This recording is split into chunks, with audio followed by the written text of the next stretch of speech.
Con ustedes, doctores. Ok, nos encargaron 3 preguntas de este caso clínico, las 3 preguntas que hay que resolver.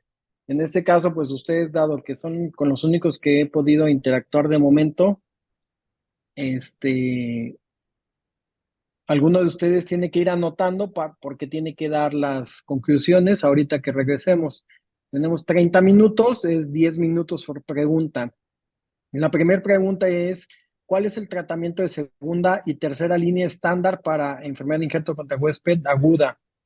Entonces, en esta parte les quiero preguntar a ustedes, pues ni modo, voluntariamente a fuerzas, de izquierda a derecha. La doctora, ¿cómo se llama usted? ¿Que está a mi izquierda? Sí. Creo que están en mute.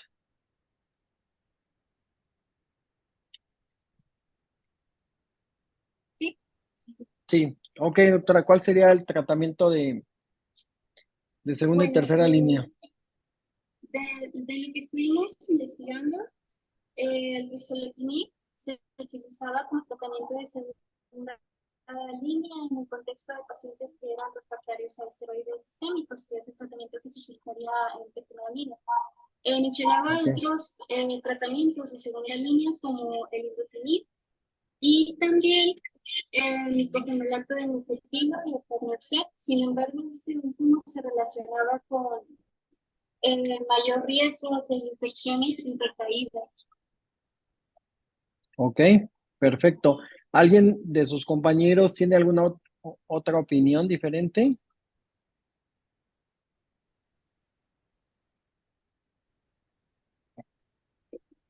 Si no hay alguna otra opinión, Ajá, bueno, sí, el Ruxo. Ajá. Ruxo, muy bien. Ok, la doctora Ishel Machuca también ya la puedo ver. Doctora, ¿usted cuál sería su opinión? Pues ¿Cuál es el tratamiento de efectivamente para segunda? Lake, principalmente cuando es un grado 1, sobre todo, o grado 2, a nivel de piel o mucocutáneo, pues la primera línea va a ser siempre esteroide, que van a ser sistémicos, a 1 miligramo por kilo de prednisona, no, de metilprednisolona, y vamos a evaluar la respuesta posteriormente. Grados 3, 4 es igual esteroide intravenoso, va a ser igual metilprednisolona intravenoso, incluso hasta 2 miligramos por kilogramo de peso, como terapia de primera línea. Segundas líneas ya tenemos el ruxolitinib, que está aprobado tanto por FDA como por EMA, y hay otras terapias de segunda línea que si bien no están todavía aprobadas, pero las podemos considerar, como es el alemtuzumab, el ibrutinib, incluso el uso de infliximab, otros anticuerpos monoclonales e incluso hasta el trasplante de microbiota fecal. Ok, perfecto. ¿Alguien más que quiera prender su cámara para interactuar? Bueno, creo que no. El tiempo para discutir esto es bastante corto. Yo creo que lo más que puedo ayudarles es, además de lo que ya se los puedo compartir, voy a compartir la pantalla, si me permiten. No sé quién esté. A ver, voy a compartir aquí. Ok. En mi práctica clínica, este artículo, igual si quieren se los paso, para que lo tengan. En mi práctica clínica de trasplantes, esto es lo que yo sigo utilizando tal cual. Son unas guías que son de la Universidad de Wisconsin, ya tienen un poquito de rato, son del 2020, pero a mí en especial este artículo o estas guías me gustan mucho por una razón en especial, que son muy clínicas y te ayudan mucho. Por ejemplo, como usted decía, realmente a quién le tengo que dar 1 miligramo por kilo de prednisona y a quién le tengo que dar 2. Por ejemplo, si usted le pregunta al doctor Bolaño Smith de Johns Hopkins, él siempre le va a decir que la dosis de injerto contra huésped es 2 miligramos.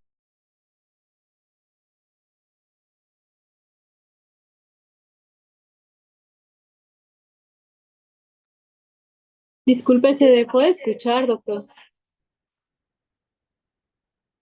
Se llama riesgo estándar o alto riesgo, como en algunas otras patologías. Me voy un poquito más para acá. Viene, por ejemplo, la estadificación tal cual, viene de adultos y pediatría, por si aquí hay algún pediatra. Viene descrito tal cual cómo vamos a hacer un grado 1, un grado 2, un grado 3, un grado 4, según si es piel, si es hígado. Entonces, algo que les puedo decir es que cuando ustedes tienen un paciente con injerto contra huésped, su consulta en promedio debe durar 1 hora, hora y media. Si su consulta dura menos de ese tiempo, seguramente se les está pasando algo. La realidad es que es algo que tienen que tomar en cuenta. Estos pacientes necesitan tiempo, necesitan que ustedes los revisen tranquilamente, que los estadifiquen para que lleven un seguimiento tal cual. Entonces, hay una escala que ya actualmente la más famosa se llama MAGIC, que nació en City of Hope, pero antes, que es la de Minnesota, a mí me gusta mucho, es muy clínica. Aquí ustedes pueden ver esto que si ven mi pantalla. Espero que sí. Bueno, Sí, sí se esto que ve. dice riesgo estándar y Sí, alto riesgo, aquí les va a decir, bueno, si tienes un solo órgano, pero tienes un estadio, por ejemplo, en piel nada más, y es estadio 1 a 3, bueno, es un paciente con riesgo estándar y etcétera. Lo vas a ir clasificando. ¿Por qué es importante esto del riesgo estándar y alto riesgo? Porque eso te va a definir este algoritmo de tratamiento que es en lo personal lo que yo utilizo. Entonces, para fines prácticos, un paciente de riesgo estándar le vas a iniciar prednisona 1 mg/kg, a menos de que sea un paciente que solo tiene afección en piel, donde puedes usar tópicos solamente. Y lo vas a ir evaluando a los 3 días, a los 7 días. ¿Por qué? Porque las definiciones más actuales de injerto y de respuesta nos van a poder encontrar en este artículo que les voy a poner acá en un segundo para... Este artículo, también igual se los paso, es muy reciente, es del mes de julio, tiene que ver con la escala MAGIC y tiene que ver con que el ruxolitinib sí funciona, pero uno siempre quiere saber a quién sí le va a funcionar y a quién no. Entonces aquí en este artículo que está en Broad, es de Broad Advances, es de julio, 9 de julio de este año. Entonces hablan cómo esta clasificación de MAGIC junto con algo que se llama MAP, eh, te predice que los pacientes que tienen un bajo MAP, como ustedes lo pueden ver aquí, espero que vean mi cursor, tienen un bajo MAP, van a tener mejor respuesta y menos mortalidad relacionada, contrario que aquellos. Por ejemplo, esta paciente, seguramente si le hubiéramos hecho esta clasificación nueva de MAGIC con MAP, seguramente hubiera salido de las pacientes que no tenían respuesta aquí. ¿Cómo vamos a hacer esta clasificación? Además de lo clínico, vamos a agregar 2 biomarcadores. Hay 2 biomarcadores que es ST2 y que es REC3 alfa.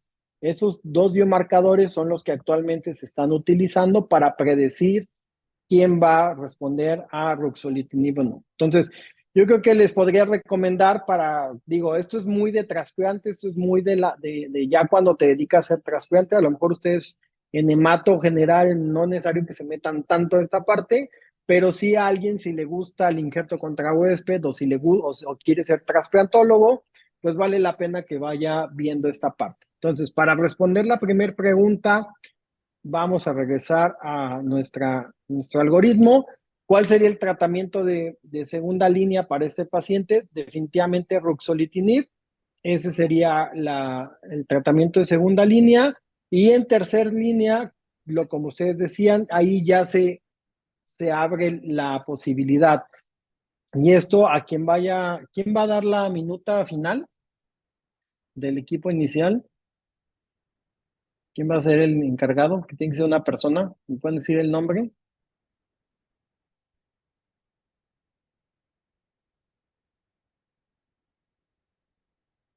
¿No? ¿Nadie se anima? Qué barbaridad, jóvenes.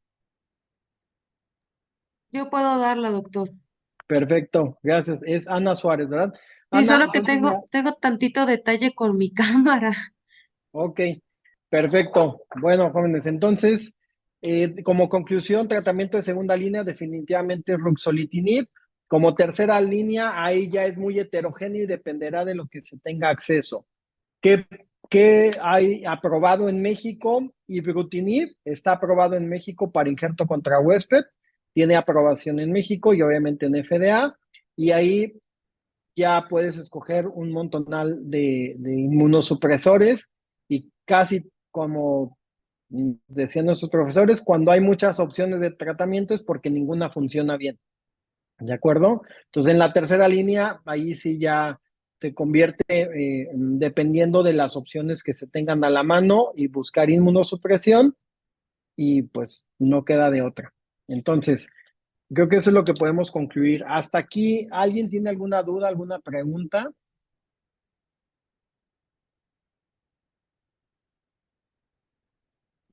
¿No? No, doctor. Ok.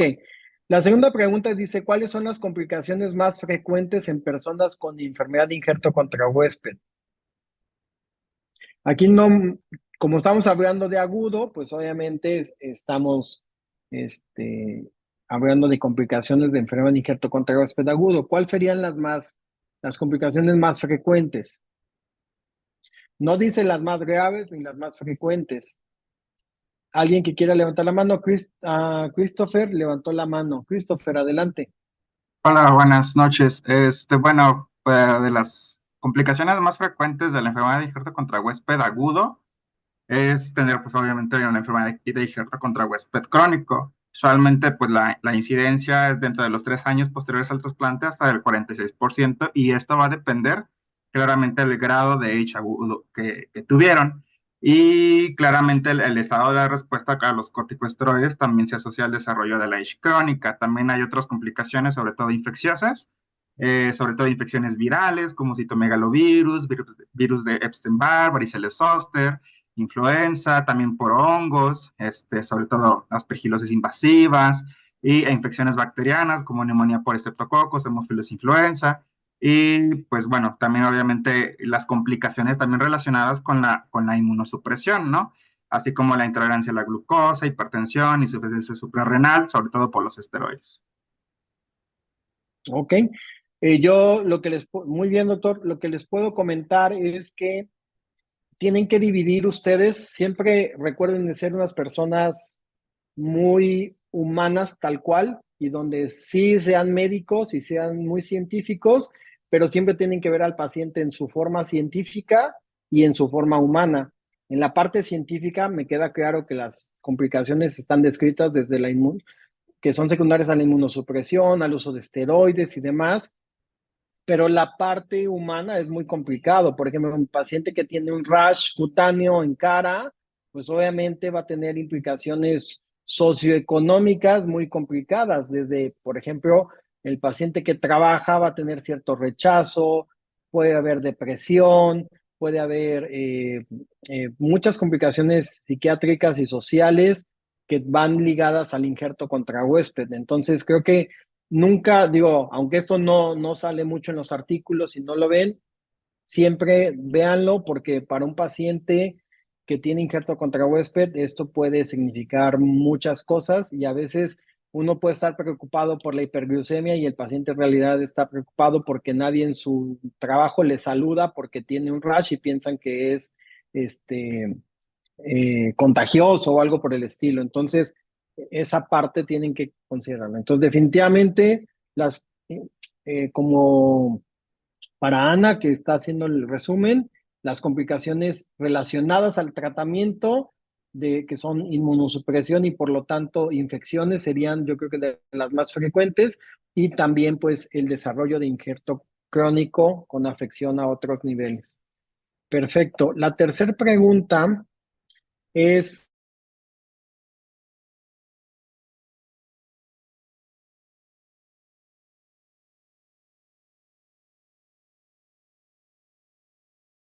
comentar algo.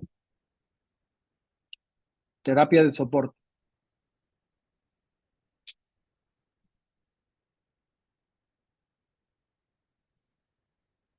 ¿No? ¿Ya no hay voluntarios?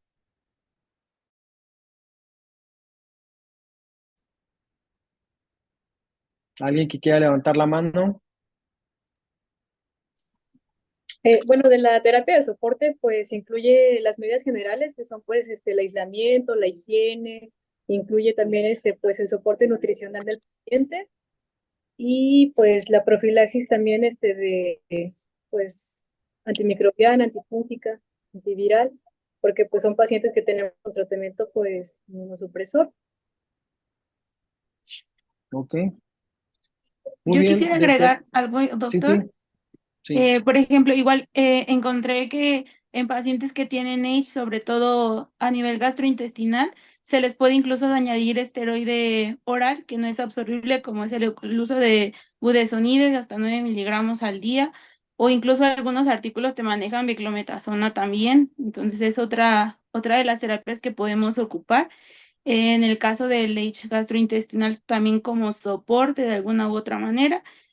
Otro que iba a agregar a la pregunta anterior es que otro de los impactos que tiene y que deberíamos de considerar es los eventos secundarios o los efectos adversos de las mismas terapias que utilizamos de segunda línea, que es importante vigilarlos, que también pueden ser complicaciones, como en el uso del ruxolitinib, vigilar las citopenias que nos pueden provocar y que incluso en algunos artículos, pero eso ya no nos tocará aquí en el agudo, sino en el crónico, que nos dice valorar qué tan profunda las citopenias, incluso hasta un riesgo-beneficio.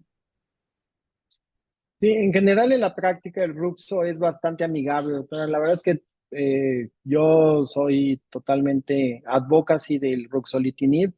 Mis protocolos de profilaxis ya lo incluyen antes de que se presente el injerto agudo. Por ejemplo, yo no lo uso como tratamiento de primera línea, sino lo uso como parte de la profilaxis.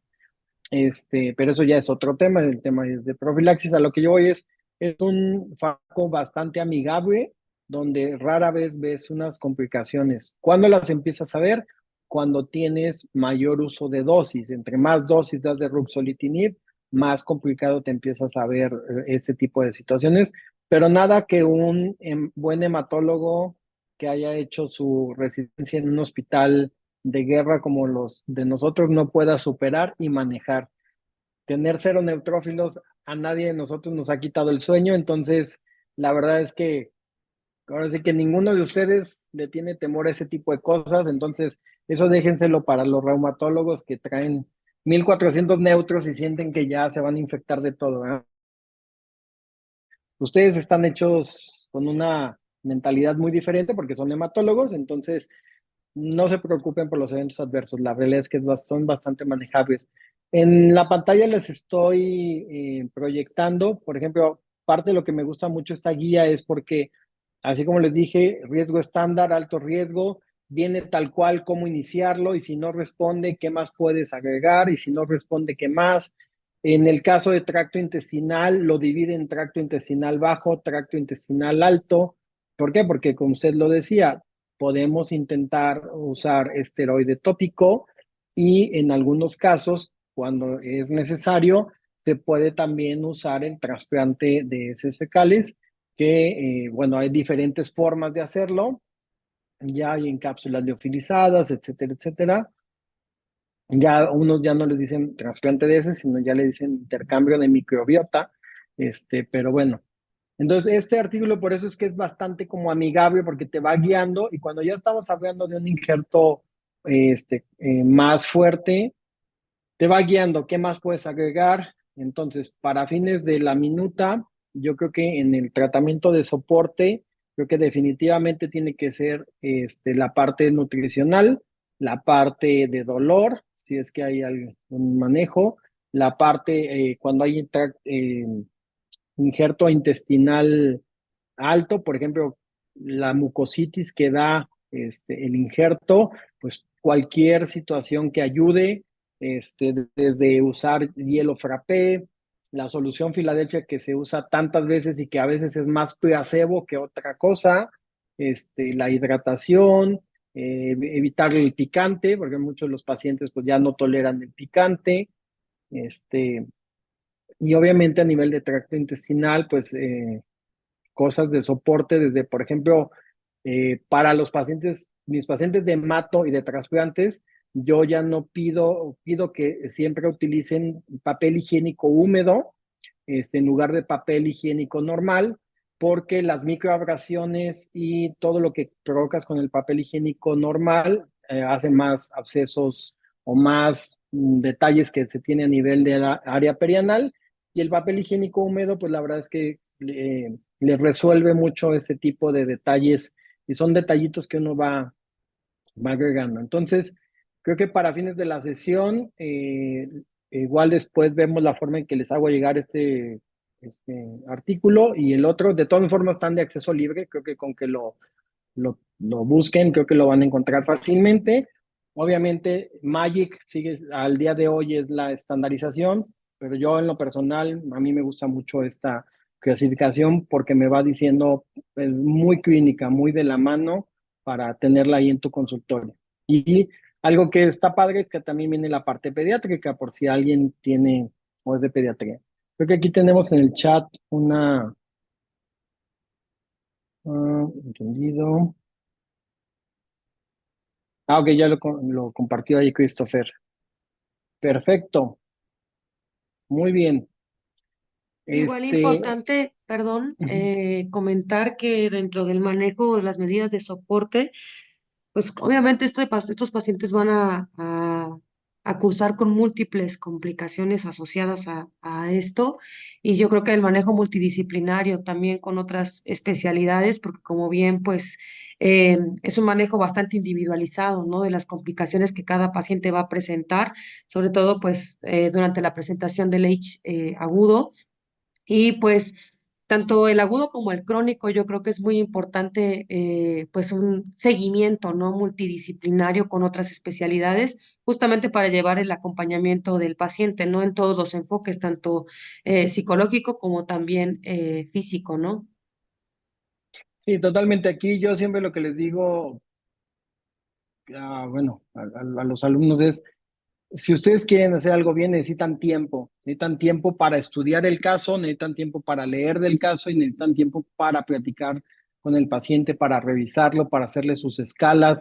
Entonces, algo que yo sé que en los hospitales públicos es una realidad que no podemos cambiar ni la vamos a cambiar, pero en su momento que ustedes tengan la oportunidad de hacer su práctica privada, si es que lo desean, pues sí hay que dedicarle tiempo al paciente en todo, en la preconsulta, en la consulta y en la postconsulta, porque también tienes que analizarlo.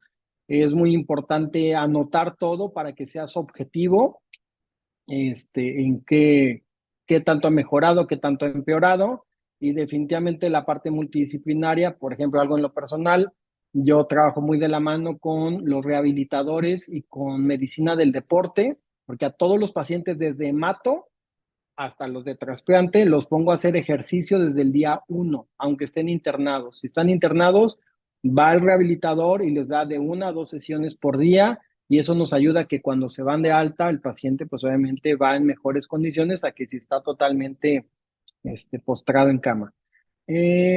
A ver, aquí son 7:46.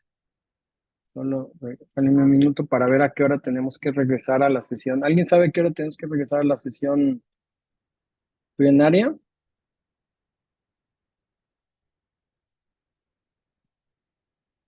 7:55, doctor. Perfecto, tenemos 9 minutos. Eh, Digo, nada más para la minuta ya, la doctora Ana ya tendría anotado todo, ¿verdad? Sí, doctor, sí, tengo ya los datos Perfecto, que perfecto. comentamos. En el caso de este paciente, pues obviamente es un paciente o es una paciente que es de medio público donde pues a veces los recursos son inconstantes y no son tan ilimitados. Obviamente, pues es lo que nos pasa a muchos de nuestros pacientes de hospital público que no tienen a veces un orden por no tener todos los recursos como se quisieran. Es muy difícil comentar cuando no, pues sí, cuando haces medicina basada en la existencia, pues todo el mundo lo hemos vivido y obviamente eso es muy complicado. Creo que más bien pues se hace lo que se puede y ya, pero cuando ustedes tengan la oportunidad de hacer medicina bien en cuestión de todos los recursos, pues ahí sí les van a exigir el 100%. Muy bien, en estos minutos que nos quedan, alguien, Michelle había levantado la mano, la tengo aquí como que levantó la mano, no sé si siga persistente o... Era persistente, no lo había bajado, disculpe, doctor. Ah, ok, no se puede. Ok, ¿alguien más que quiera comentar? No.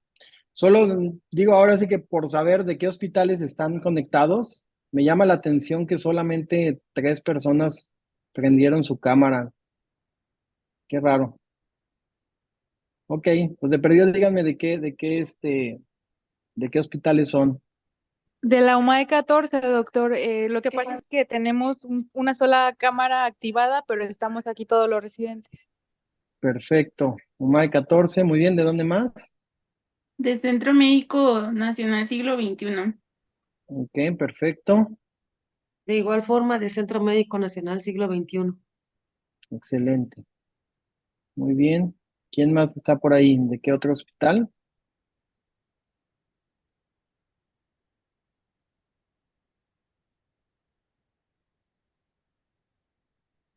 ¿Alguien más que quiera comentar de qué hospital están? Igual de Centro Médico, siglo XXI. Ok, perfecto. Por ejemplo, es frecuente que yo vea pacientes que llegan de IMSS y que llegan con azatioprina, con mofetil-micofenolato, porque a veces pues es lo que hay. Y bueno, la realidad es que yo creo que no hay cosas ni buenas ni malas, sino más bien entender la circunstancia, pero bueno, la realidad es que cuando se pueda, o sea, ustedes van a aprender medicina basado en lo que su institución tiene, pero lo importante no es que aprendan solo eso. Lo importante es que sepan que aunque no lo tengan en ese momento, cuando ustedes sea de su decisión, sepan que pueden utilizar otro tipo de productos. Lo que creo que no está padre es que salgan y sigan aplicando la medicina basada en la existencia cuando ustedes ya pudieran utilizar otro tipo de medicina. La doctora aquí levantó la mano, la doctora Margarita. Adelante, doctora. Hola, doctor. Yo soy la profesora titular de especialidad de siglo XXI.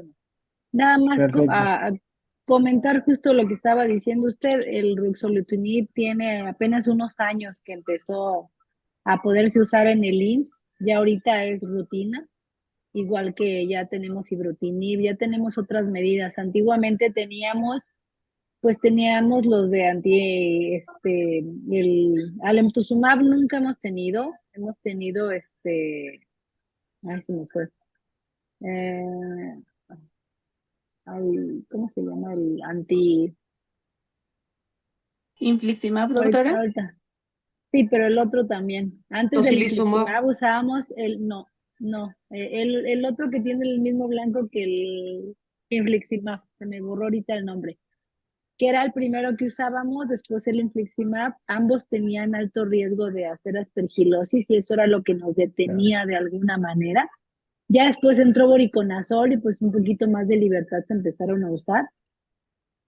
Poco antes de la pandemia empezamos con algún paciente con ruxolitinib, pero todavía no estaba el medicamento adentro de cuadro básico. Afortunadamente, ahora sí que una de las cosas buenas de la pandemia es que ingresaron muchos medicamentos a cuadro básico después de pandemia y pues ya se tiene ahorita ibrutinib no hemos usado mucho, casi como dice usted, el ruxolitinib es muy, muy amable para su uso y muy manejable y eso hace que sea predilecto de inicio, pero de repente si hay algún paciente que a pesar de eso sí requiere buscar otras medidas. Y sí, en medio privado pues se puede tener a disposición cualquier medicamento y hay que hacerlo de manera apropiada y no quedarse con el hecho de que solo en mi unidad usaba esto y es lo único que hay, no. Yo creo que sí vale la pena conocerlos todos y usarlos en el camino adecuado y en el tiempo adecuado para reducirle morbilidad a los pacientes. Sí, definitivamente digo, obviamente que el tiempo está muy corto, pero creo que la parte más importante como estudiante es enriquecerse de las diferentes opiniones, porque yo sé que la realidad del IMSS ahorita es una, pero en unos años a lo mejor puede ser diferente y esto es muy heterogéneo. Yo creo que la parte que nos toca a nosotros como comunidad médica es apoyarnos, no criticar, que eso es algo bien importante. O sea, yo creo que no se vale señalar ni lo que hace lo del privado, ni lo que hace el público. Creo que es importante ser más unidos y entender que el médico, créanme, lo que quiere es que quitarle el injerto al paciente. Nadie dice, ay, quiero que le dé más. O sea, créanme que nadie quiere eso. Entonces, creo que lo que se trata es que ustedes aprendan, pregunten y se rodeen de todo este tipo de situación y que este tipo de sesiones, creo que esa parte es muy, muy, muy buena. Digo, como ya voy a sonar de viejito, pero en mis épocas eso no existía. Entonces, creo que uno va aprendiendo en la realidad y ya otro tema, que eso ya en su momento igual se va a ver, Seguro de gastos médicos, ese es otro tema, porque a lo mejor ustedes en alguna institución tienen que pedir aprobaciones internas, pero por fuera es administra la póliza porque el paciente solo tiene 500,000 o 1,000,000 de póliza, entonces, ¿cuál le vas a dar? ¿Por cuánto tiempo?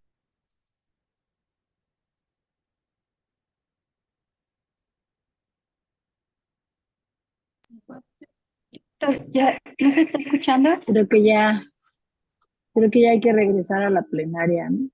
Para que realmente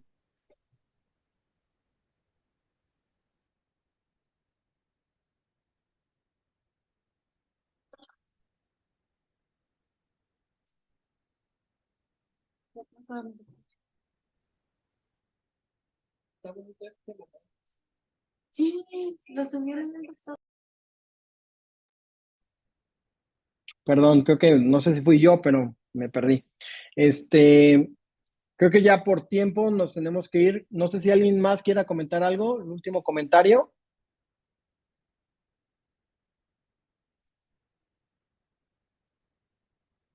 Aquí creo que tenemos un comentario. Ah, ya. Sí, creo que me quedé sin señal. Bueno, estamos a 1 minuto. Pues muchas gracias. Digo, mis datos igual los pueden encontrar, si no, en lo que les pueda apoyar. Se los dejo aquí igual. Ese es mi celular y mi correo es al cual, doctor Herrera, @centrohope.mx. Ok, si en algo les puedo apoyar, con todo gusto. Como breviario de anuncios, estamos trabajando las guías de injerto contra huésped, ya están escritas, yo creo que se van a liberar en las siguientes semanas. Más bien, perdón, no son guías, es un consenso justamente multiinstitucional. A mí me tocó coordinar la parte de injerto agudo como tratamiento. Les dejo esos artículos que ahí el doctor amablemente se los dejó. Magic no, es lo más utilizado. Sin embargo, les comparto en mi experiencia, para mí Minnesota es muy útil en estas guías porque me lleva mucho de la mano. Perfecto, pues regresemos entonces a la sesión plenaria y la doctora, y bueno, solo como sugerencia, jóvenes, creo que vale la pena que prendan sus cámaras para la siguiente. Creo que estas oportunidades de conocerse son importantes, uno nunca sabe a dónde lo va a llevar la vida, entonces aprovechenlos estos momentos. Un gusto y nos vemos en la plenaria en un momento. Bonita tarde. Gracias, doctor. Igualmente, doctor, Hasta luego. Gracias, Gracias, doctor. Bye, igualmente. chao. Gracias.